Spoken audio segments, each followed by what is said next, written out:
안녕하세요. 화정입니다. 소박한 제 시와 수필 낭독방을 찾아와 주시고 경청해 주셔서 고맙습니다. 잠시나마 마음의 산책길이 되시면 좋겠습니다. 이번 74번째 글은 사라진 것들에 대한 회상입니다. 27년도에 쓴 수필인데요. 애지중지 기르던 나무들이 꽃샘 추위로 한꺼번에 7그루가 쓰러졌습니다. 안타까웠습니다.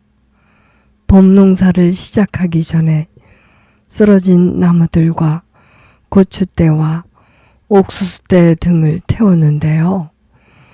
타오르는 불꽃을 바라보는 동안 참으로 많은 생각들이 떠올랐습니다. 인생은 연기 속에 죄를 남기고 말없이 사라지는 모닥불 같은 것이라는 노래 가사도 떠올랐습니다. 사라지지 않는 것이 있을까요? 사라지는 것들에 대한 회상이라는 글을 쓰게 되었습니다. 들어보세요. 사라진 것들에 대한 회상. 2월 말 정도면 어김없이 해야 하는 일이 있다. 농사가 시작되기 전에 텃밭을 정리하고 태우는 일이다. 산으로 둘러싸여 있고 나무들이 많아 산불의 위험이 있으므로 바람이 없는 새벽을 이용한다. 야단스러울 만큼 꽃을 피웠던 백일홍부터 금송화와 벌개미치 줄기들만도 산더미다.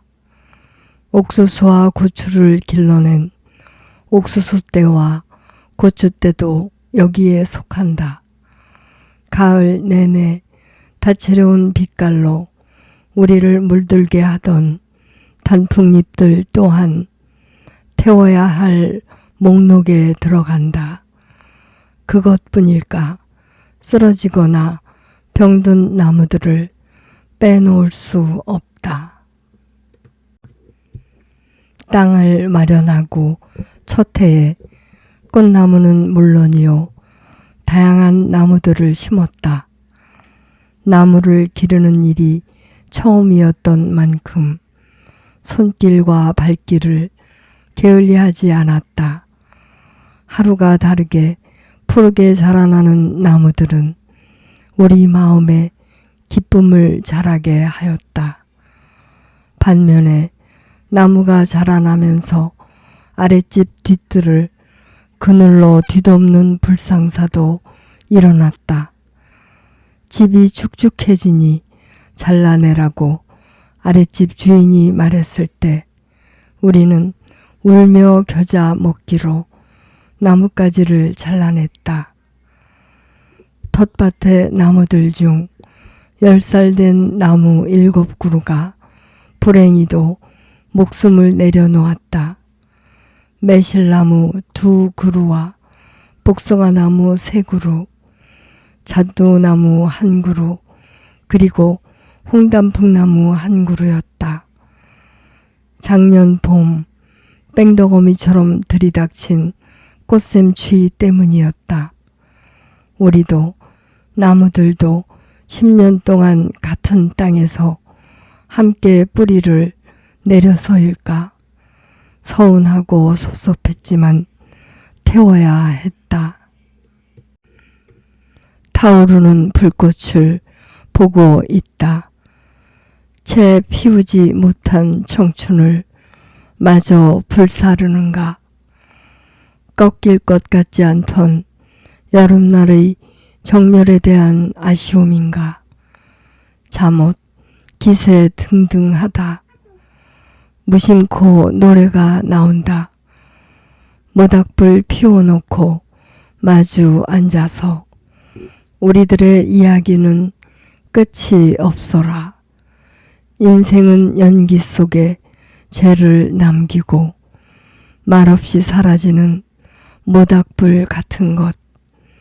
타다가 꺼지는 그 순간까지 우리들의 이야기는 끝이 없어라. 노래 가사가 마음에 와 닿는 오늘이다. 말없이 사라지는 모닥불 같은 인생. 지금 태워지는 것들이 사라져 가듯 세상의 모든 것들이 그러할 것이다. 생명을 길러본 사람들은 안다. 동물이건 식물이건 하루하루, 한 달 한 달, 한 해 한 해 바라보고 마주서는 시간이 늘어나면서 자연스레 식구가 된다는 것을 말이다. 식구만 되랴 연인이 되기도 한다. 땅을 사고 첫 해에 남편은 추위라는 자두나무를 심었다. 꽃눈과 쌍눈이 생겼다고, 싹이 돋았다고, 꽃봉오리가 맺혔다고 남편은 추위를 침이 마르도록 칭송하고 자랑하였다. 첫 꽃이 수줍게 흰 빛으로 피어난 날에 남편과 나는 아래 윗집에서 들을 만큼 호들갑스럽게 소리를 질렀다. 향기는 분분히 텃밭을 날아다녔다. 겨우내 딱딱해진 땅을 삽질하던 남편이 잠시 일손을 멈추더니 얼굴 가득 미소를 머금고 추위에게 다가섰다. 몸을 기울여 얼굴을 들이밀고는 눈길을 꽃으로 향하였다. 그 눈빛을 기억한다. 사랑이었다. 질투심이 잠시 지나갔다. 다음과 같은 글이 탄생하였다. 추희, 화정. 봄이 꾸역꾸역 몰려드는 4월하고도 25살 날, 희고 열이 탄 추인년이 내 남자 왼쪽 가슴을 훔쳐내고 그 빈 자리에 꽃물 한 움큼 흩뿌려 놓았다. 지워보려 애쓴들 무슨 소용이랴. 가슴을 내어준 남자와 그 가슴을 물들인 여자. 저희들도 어쩌지 못하는 그리움인 것을. 고년의 향내가 마루로 건넌방으로 부엌으로 들락거리더니 안방을 차지하였다. 내 남자 팔을 베고 바짝 눕는가 싶더니 돌아누운 날 슬쩍 잡아다닐 줄도 안다. 내 남자의 계집은 지금 정자골 언덕배기에서 파르스름한 치마 휘날리는 중이다. 남편의 극진한 사랑으로 자라난 나무임에도 추위 역시도 우리 곁에 오래 머물지 못하였다. 꽃을 피우던 날의 추위는 새색시처럼 맑고 새초롬했다. 꽃이 떨어지고 길쭉하고 파르스름한 아기자두가 맺혔을 때 그건 가슴을 떨리게 하는 감동이었다. 푸릇한 자두가 노르스름하게 혹은 발그스름하게 물이 오르기 시작할 때 한입 베물어 보면 침샘이 마르는 병을 가진 나도 입안에 침이 고여든다. 어느 날 벌레들의 습격으로 자두나무 허리 부분에 작은 흠집이 생기더니 급기야는 툭 끊어질 정도의 깊은 상처로 움푹 패이고 말았다. 그 패인 상처에서 진물이 흘러내렸다. 수분도 영양분도 위로 빨아들이지 못하는 아픈 나무. 우리 곁을 떠나갔다. 사라졌다. 처음 심은 나무였던 만큼 추위의 여운은 쉬 가시지 않았다. 꽃들이 여기저기에 피어나고 땅을 삽질하는 봄날이면 우리는 추위가 있던 자리를 가리킨다. 그랬지. 그랬었지. 매실나무는 사람으로 치면 20대였다. 무르익을 대로 무르이고 탐스러운 열매를 맺고 길러내는 나무였다. 어느 해에는 하도 매실이 많이 열려 지나가는 행인에게 따가라고 한 적도 있었다. 꽃눈을 홈빵 매달고서 봄 햇살 쪽으로 가지를 펼쳐든 모습은 아가를 잉태 중인 어머니였다.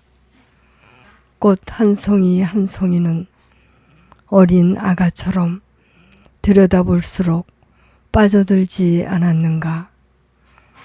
달빛이 푸르스름한 얇은 커튼처럼 내려 비치던 날, 건네는 듯 건네지 않는 듯 은근하게 향기를 건네주던 매화는 우리로 하여금 주변을 맴돌게 하지 않았는가. 맹렬한 추위가 휩쓸고 지나간 작년 겨울 이후로 매실나무는 눈을 뜨지 않았다. 추위에 약한 편이다. 꽃눈과 잎눈이 검은 자국으로 쪼그라든 모습이었다. 매실나무가 있던 자리에 바람만 머물다가 간다. 홍단풍 나무는 그 자체가 불꽃이었다. 사시사철 붉은 빛을 지닌다. 봄부터 초가을까지는 검은 빛이 감도는 붉은 빛이다가 가을이 깊어지면서 맑고 선명한 빨간 빛이 돈다. 등불이다. 산골 어두운 밤이면 넘어질세라 조심스레 걸어가는 우리 앞을 은근하게 밝혀주던 나무였다.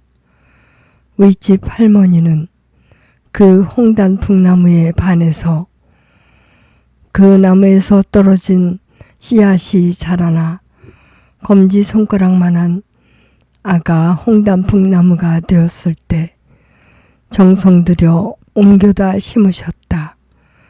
늦가을이면 붉은 빛이 채 가시지 않은 잎들을 자랑스레 바닥에 펼쳐 놓는다. 자랑할 만하다. 지난 가을 중반쯤에 잎사귀부터 시름시름 말라가더니 결국은 몸 전체에 물기를 잃어버렸다. 가지를 살짝 잡기만 해도 툭툭 소리를 내며 힘없이 부러졌다. 홍단풍 나무가 서 있던 쪽이 이제는 대낮에도 어둑하다. 사라져가는 것이 어디 나무뿐이랴. 사람도 마찬가지다. 하루하루 사라져가는 중이다. 어머니와 아버지의 젊은 시절 사진을 가끔 들여다본다. 사라져가는 것을 잡고 싶은 심정 때문일까. 아버지는 숱이 많은 앞머리를 양쪽으로 빗어 넘기고 흰색 두루마기를 입고 우뚝 서 계신다. 어머니는 앞가리말을 타서 매끈하게 쪽을 찌시고 흰 치마 저고리를 입으시고 다소곳하게 아버지 옆 의자에 앉아 계신다. 흑백 사진이다. 아버지가 21살, 어머니가 19살이셨다. 그 푸르디 푸른 청춘 또한 기억도 나지 않을 만큼의 시간 속으로 사라져 버렸다. 어머니와 아버지뿐이겠는가. 우리 또한 눈에 보이지는 않지만 그 뒤를 따라 사라지고 있는 중이다. 3, 4년간의 시간차로 둘째 형부와 셋째 형부와 큰 오빠께서 차례로 거짓말처럼 우리 곁을 떠나셨다. 다행하게도 조카들을 만날 때마다 그분들을 만난다. 작은 오빠에게서 아버지를 만나고 셋째 언니에게서 어머니를 만난다. 불꽃이 시들해지고 있다. 꺼지지 않는 생명이 있을까 마는, 사라지지 않는 인연이 있을까 마는, 사라졌다고 아예 없어지는 것은 아니니 그나마 위로가 된다. 가끔은 사진 속에서, 가끔은 기억 속에서, 가끔은 꿈 속에서, 가끔은 다른 사람들의 이야기 속에서, 때론 어떤 장소에서, 어떤 꽃에서도 만난다. 그림자를 만나고, 흔적을 만나고, 향기를 만난다. 남겨진 여운은 우리 마음에 잔잔한 파문을 일으켜 그리움을 싹트게 한다. 보인다. 매실나무와 단풍나무가 서 있던 자리에, 떠나간 친구가 있던 자리에, 부모님과 형부와 오빠가 계시던 자리에 그리움 움트고 있다. 사라진다고 사라지는 것은 아니다.